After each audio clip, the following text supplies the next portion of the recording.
What's up, horror fans? Anchorpete here, and I'm with my usual co-host, Danny, Dr. Zayas, G.O.D. He's down there.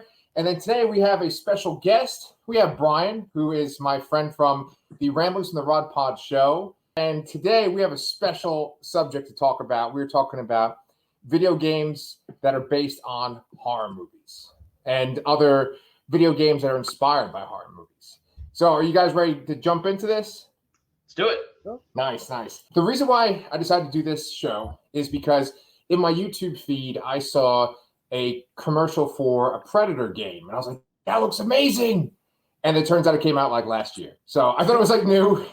It just came out. But then when I looked that up, I saw a trailer for an Evil Dead game. And I was like, that looks amazing.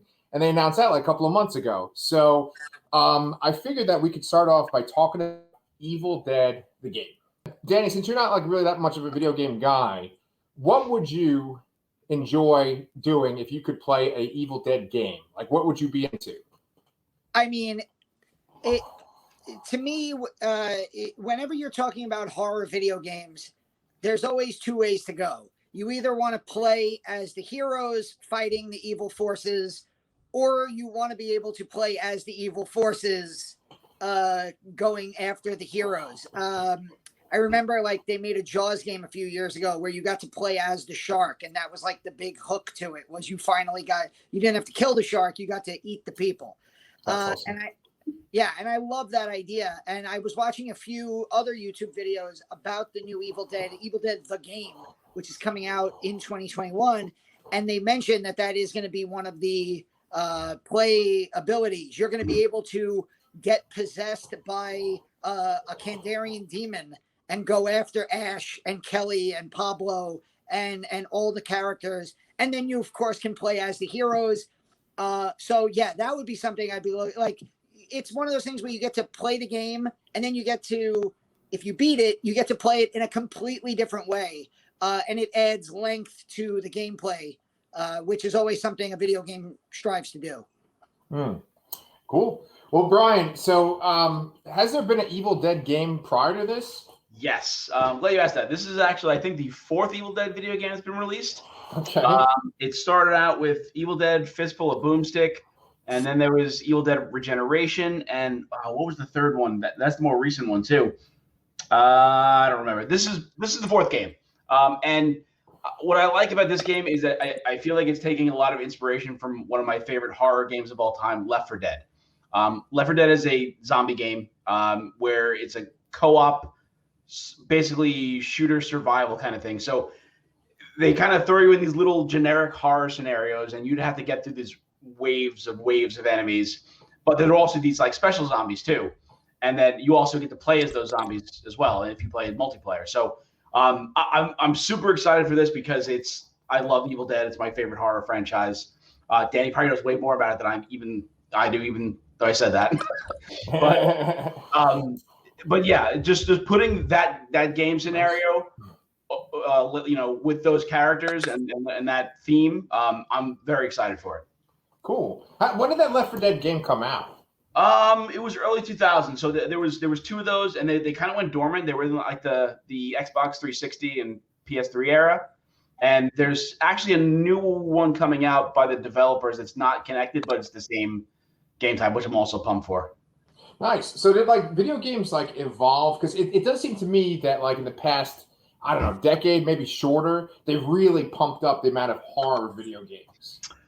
Yeah, like Danny said, the appeal of it is both playing as the hero, which you're used to playing in the game, and then playing as the villain as well. And I think what a lot of these games do now, and they have the capability of doing, is via multiplayer. You have scenarios where you can play as a generic kind of survivor, or you can play as the super, powerful, killing machine. Like there's other games like that, right? Like in the Friday the 13th game, can't you like play as Jason too? Yes. And I have it. I think I own that game from like PlayStation Plus, but I never played it. But yeah, for the most part, you play as, you can play a game of up to 8 players, and you put on a map, and there are various scenarios where you can, you have to escape. It's like you can fix a car, or what are the other ones? I don't remember, but and then one player at random is chosen to be Jason, And that's like way more fun because you get to run around, you get to pick the skin of the various Jasons throughout the years. You go through potato sack Jason, classic hockey mask, weird freaking cyber Jason from Jason X. and then the reason I was reading up about that game but still never played it is there's some crazy scenario you can do that you can actually summon Tommy Jarvis and kill Jason. Wow. Oh shit. That's cool. I wanted to just buy the game just to try and do it, but one of the things that keeps me away from those games is because they're essentially multiplayer only. There's really not a single player component to them, and once the game kind of goes through its initial phase, and if it doesn't get really picked up by the players, it kind of dies, and you don't really get to play it anymore. If you ever want to have fun checking out like something on YouTube or a video, Kane Hodder did motion capture for the Friday the 13th game. And there are videos of him in like the Gollum motion capture suit, like taking other actors and dummies and like smashing their heads into like foam walls to have that then put into the game. And he's having a ball doing it. And he was like advising on the game, in helping them come up with creative kills. So if you ever want to check that, it's really funny. I watched That's awesome. Yeah. One of the other cool things about that, and one of a more modern touchstone in video games is progression. You play games over and over again, and you kind of unlock things as you go. And one of the fun things about the Friday the 13th game is you unlock more kills. So that's always nice. Yeah, because like Jason's in one of the Mortal Kombat games, right? Yes, he's a DLC character in which Mortal Kombat is it? I don't remember. Yeah, he's in that, and then like the freaking Predator is in like Mortal Kombat 10, I think, and the Xenomorph is in one of them too. It's slightly better than the NES Friday the 13th, where you had to fight zombies before getting to Jason. I have such a soft spot for that game. I love that. Me too. Game. Yeah. I've never beaten it. I mean, it's impossible. Actually, no, I'm sorry. I beat it once with a Game Genie. Where you can't. Oh, Game Genie. Dude. Wow. Back in the day, man. We're so old. That game has its own appeal there, too. You know, it seems like nowadays people really get excited about the kills and the gore and the horror in the games now, you know?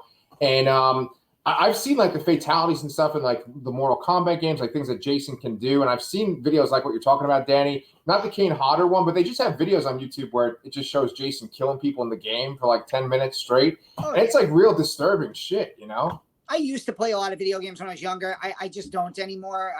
But something that would make me draw me back in, the Evil Dead game has I mentioned earlier, Kelly and Pablo, Dana DiLorenzo, and Ray Santiago are both officially on board to do voiceover work for the new Evil Dead game. And there's rumors of tie-ins to the Ash vs. Evil Dead series, which was amazing.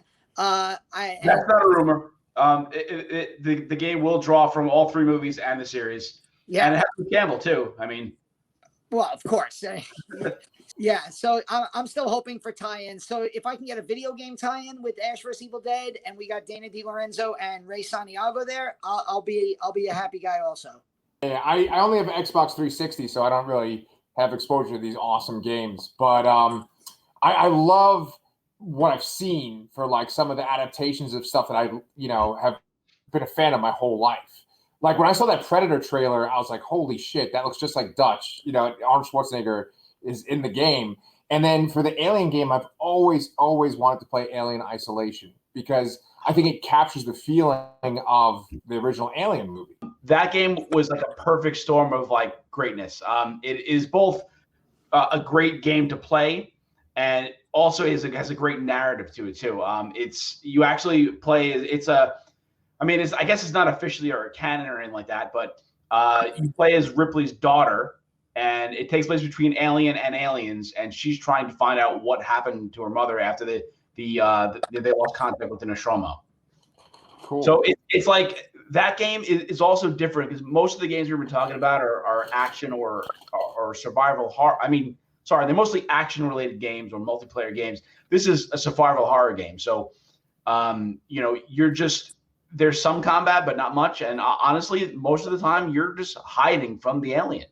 Wow. And the cool thing about the game too is that the alien is controlled by AI. Like it will not, if you die and have to restart a scene, it may not go to the same spot that it just went to. So like, it will learn from what you do and adapt to it, and it's really cool, fun experience.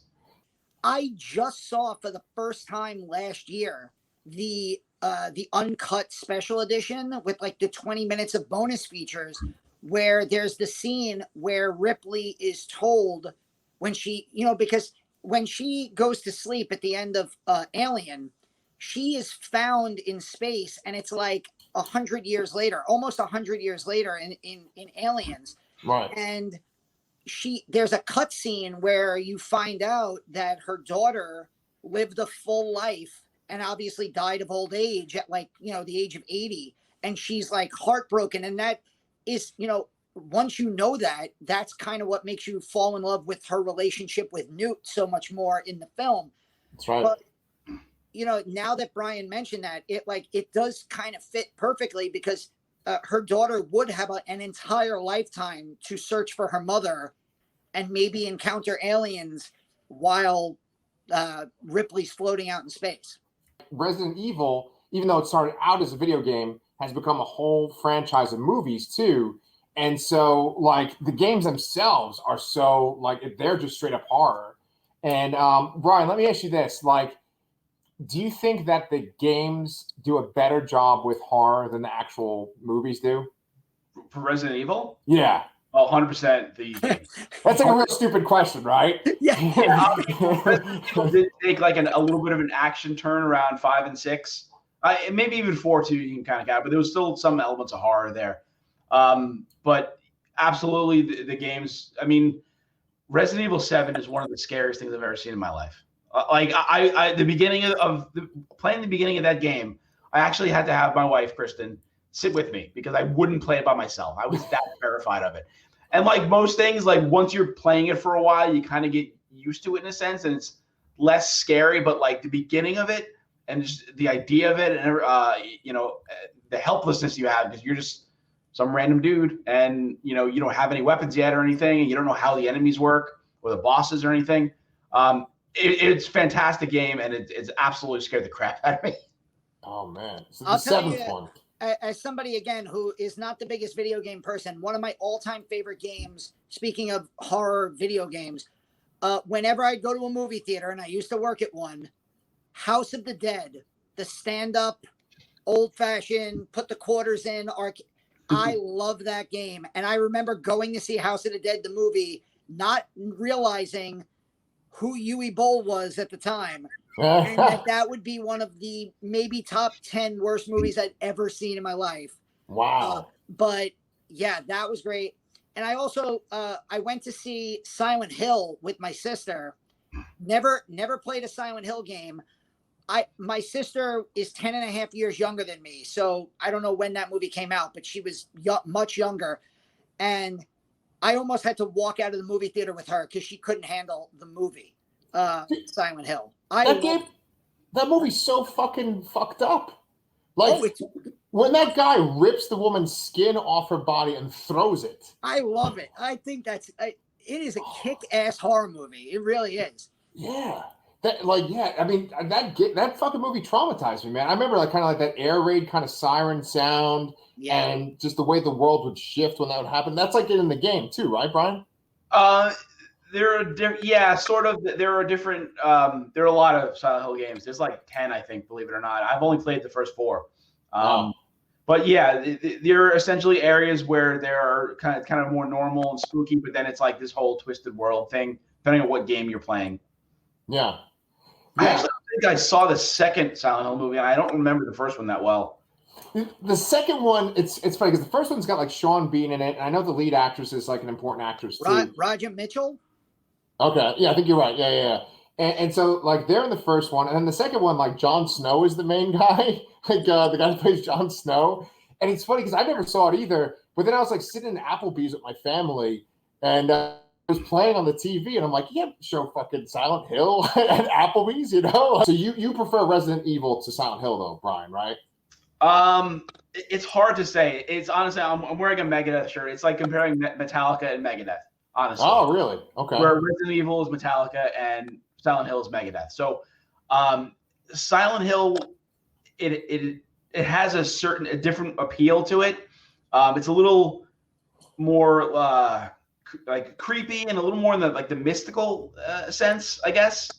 And where Resident Evil is a straight up zombie horror. Yeah. God, it's a really a toss up for me which one I like, because like I said, I've kept up with the Resident Evil games, but I have not kept up with Silent Hill, and I don't think there's been one in a while. Outside of there was on PlayStation 4 there was a demo called PT. It was for playable trailer, and it was supposed to be this a Silent Hill reboot that was done by Hideo Kojima, who was famous for Metal Gear.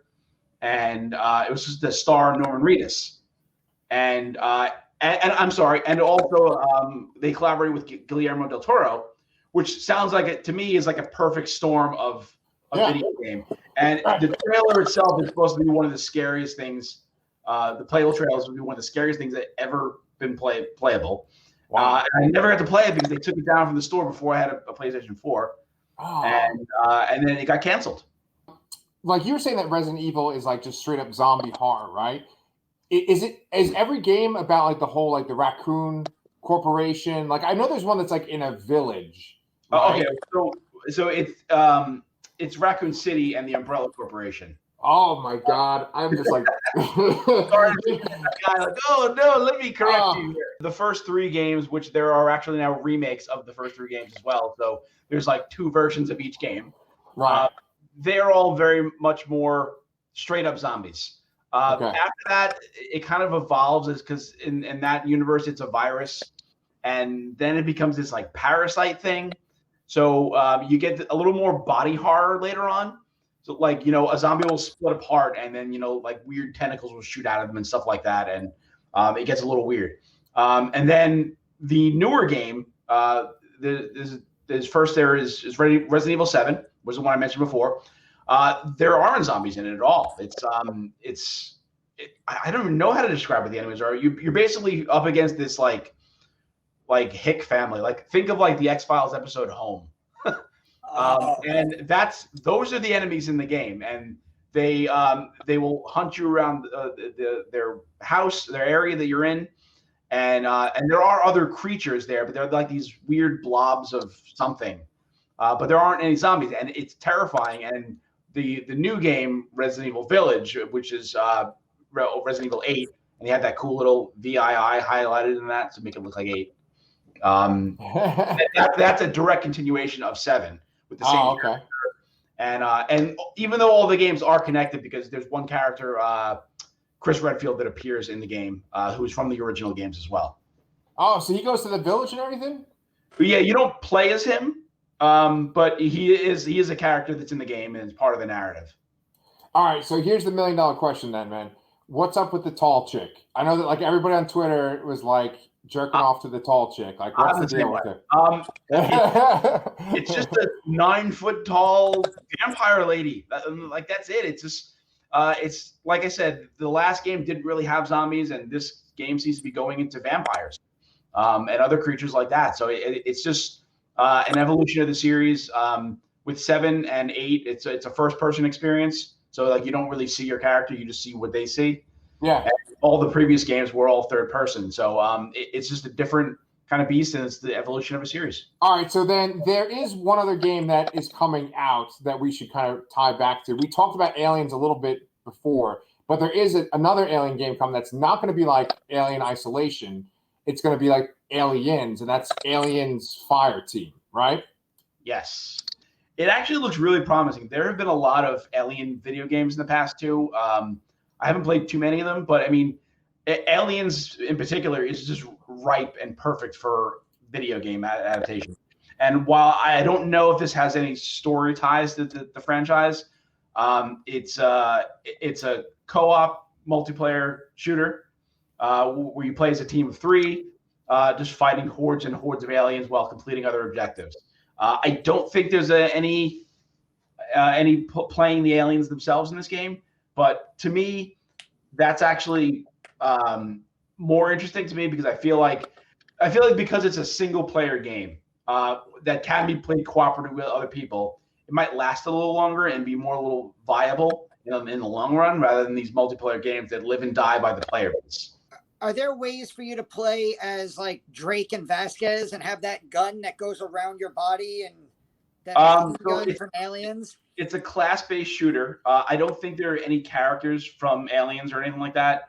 But I mean, in the past, they've in some of these games they released skins that look like the characters at least. But there is like a heavy gunner type character that has those giant guns, so that would definitely be fun. I love the Colonial Marines aspect of the alien mythology, right? Like I love like the way that they're set up. I love their guns, just like you were describing, Danny. I'm hoping that this game, even though you're going to be taking on hordes of aliens, that like it's still pretty difficult to kill them, you know? I was watching some playthroughs before, some demo playthroughs before this recording here, and some of them, they've increased the number of types of aliens. I mean, I don't know how many different breeds of alien they've shown in the movies, really, but they said they have at least somewhere between 11 and 20 different breeds of aliens. Okay. Or some of them are going to be like little cannon fodder guys, but they also had giant ones that were, pouncing on the player characters and tearing them apart. I actually did some research on this game too, and they said that it's like a sequel to the original trilogy. So it's after Alien 3, it's before Resurrection. Do you think that you'll be able to play as like a AI, like Bishop type? That's a great question. I don't know. They mentioned that there was a couple different branching scenarios. So it's possible there could be an AI character. That'd be kind of cool. Dude, wouldn't it be fucking awesome if there was like Lance Henriksen kind of skin you could play as, or like a Michael Fassbender skin? That'd be awesome, right? Yeah. Remember in like the original Street Fighter, there was like that, like if you beat like two guys, you got to like destroy a car for extra points. Yes. There should be a way for you to play as Bishop, and then like one of those mid scenes should him doing the hand thing, the knife thing. Yes. You know how many times I stabbed myself in the hand with a pen trying to do that? I still have lead in one of my fingers from doing that with a pencil. I think that's probably a good stopping point for our episode. Brian, we appreciate you having you on. I think that like probably a good course of action would be like that we talk about one of these franchises and just go in depth for an episode. Like maybe after the next time you play one, whether you play the new Resident Evil game or you play the Alien game, we could have you on and you could just kind of talk about what you did. Sure, sounds good. All right. Well, we'll see you guys next time. All right.